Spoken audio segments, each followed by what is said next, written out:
বারবার বলেছি ক্যাটাগরি 1 এবং 2 যেভাবে নির্বাচন হয়েছে তা কখনোই গ্রহণযোগ্য নয়।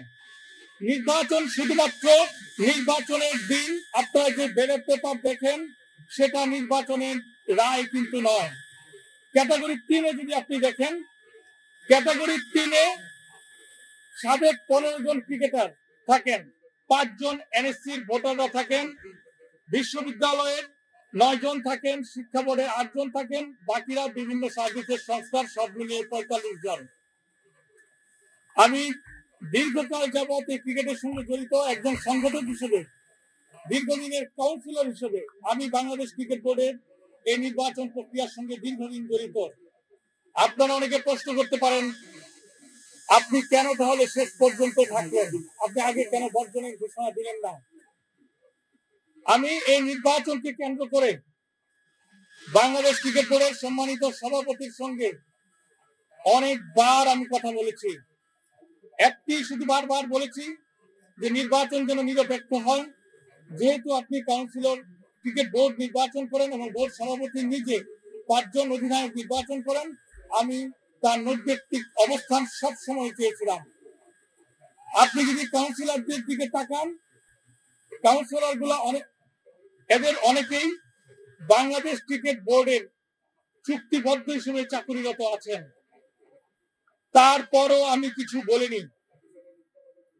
পরবর্তীতে শিক্ষা বোর্ড গুলো যদি দেখেন, সবকিছু মিলিয়েই কিন্তু গত প্রায় 2 মাস যাবৎ আমার নির্বাচনের অত্যন্ত প্রিপারেশন ছিল।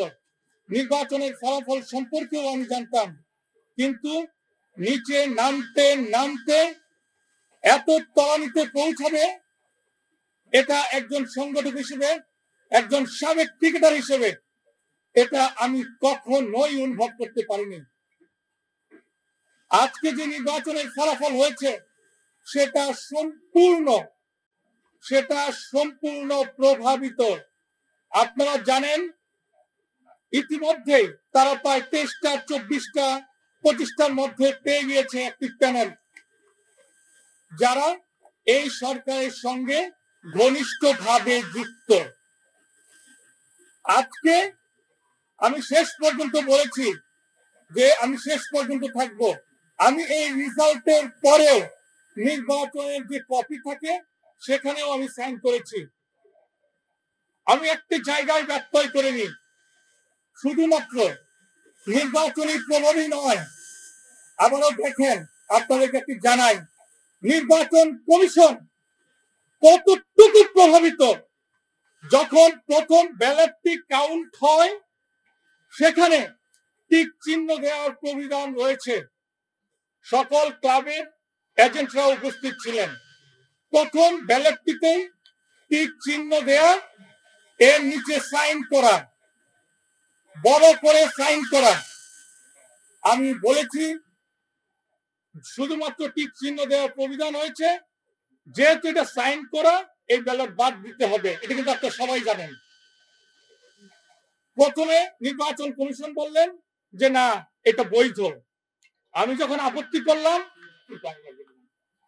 আমি আপত্তির পর তারা বলতেছে এটা আপত্তি ভোট হিসেবে রাখা হলে পরবর্তীতে আপত্তি ভোট নয়। এটা আপনাকে এখনই সিদ্ধান্ত নিতে হবে যে আপনি এটা কি করবেন।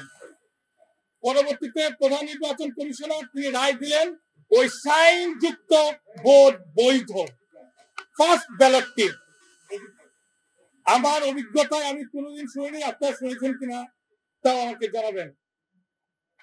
আমি তখন বলি আমি কিন্তু সারাদিন ছিলাম, আমি আপনাদের এই সিদ্ধান্ত মানলাম না, আপনারা আপনাদের মতো ভোট গণনা করেন।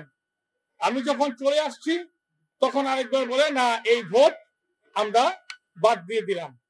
এই হচ্ছে নির্বাচন কমিশনের বর্তমান অবস্থান। ভোটের ব্যাপারে আরো বলতে চাই, আপনারা যদি দেখেন আজকে শিক্ষা বোর্ডের যারা প্রতিনিধি ছিলেন তাদের মন্ত্রণালয়ে তারা বলছে তাদের নির্ধারিত সভা ছিল, তারা 3টার সময় এসেছেন। এর মাঝেই আমার কাছে ব্যক্তিগতভাবে যে মেসেজ আমি পেয়েছি সেটা কিন্তু প্রভাবিত হওয়ার মতো।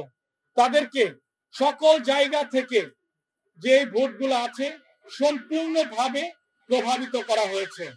আজকে শুধুমাত্র প্রায় বলতে গেলে ক্যাটাগরি 3-এরই একটি পদে নির্বাচন ছিল, 24টা রেজাল্ট কিন্তু প্রায় পূর্ব নির্ধারিতই ছিল। এই একটি আসনেও তারা 5 তারকা হোটেলের বৈধতা দেখিয়েছে, চাকচিক্য দেখিয়েছে। নির্বাচনের ক্ষেত্রে তারা সম্পূর্ণ প্রভাবিত করেছে। আমি বারবার বলছি, আমি সাবেক ক্রিকেটার, আমি দীর্ঘদিনের সংগঠক, আমার লিস্টে কোনোদিন কোনো প্রকার অসততা নাই। আমি আপনাদের সামনে দাঁড়িয়ে বলতে পারি আজকে যেটা করা হয়েছে এটা সম্পূর্ণ প্রভাবিত একটি নির্বাচন, যা শুধুমাত্র বাংলাদেশ ক্রিকেটকেই তলানিতে নেওয়ার ইঙ্গিত বহন করে না। বাংলাদেশের ক্রিকেট বোর্ডের মতো একটি প্রতিষ্ঠানে যদি এ ধরনের নির্বাচন হয়, প্রভাবিত নির্বাচন হয়, আমি মনে করি এটা আগামী গণতন্ত্রের জন্য অশনি সংকেত। আমাদের প্রতিটি প্রতিষ্ঠান, রাজনৈতিক দলগুলো যদি এটা অনুভব করতে পারে, তাহলেই কিন্তু গণতন্ত্রের সঠিক পথে বাংলাদেশ থাকবে।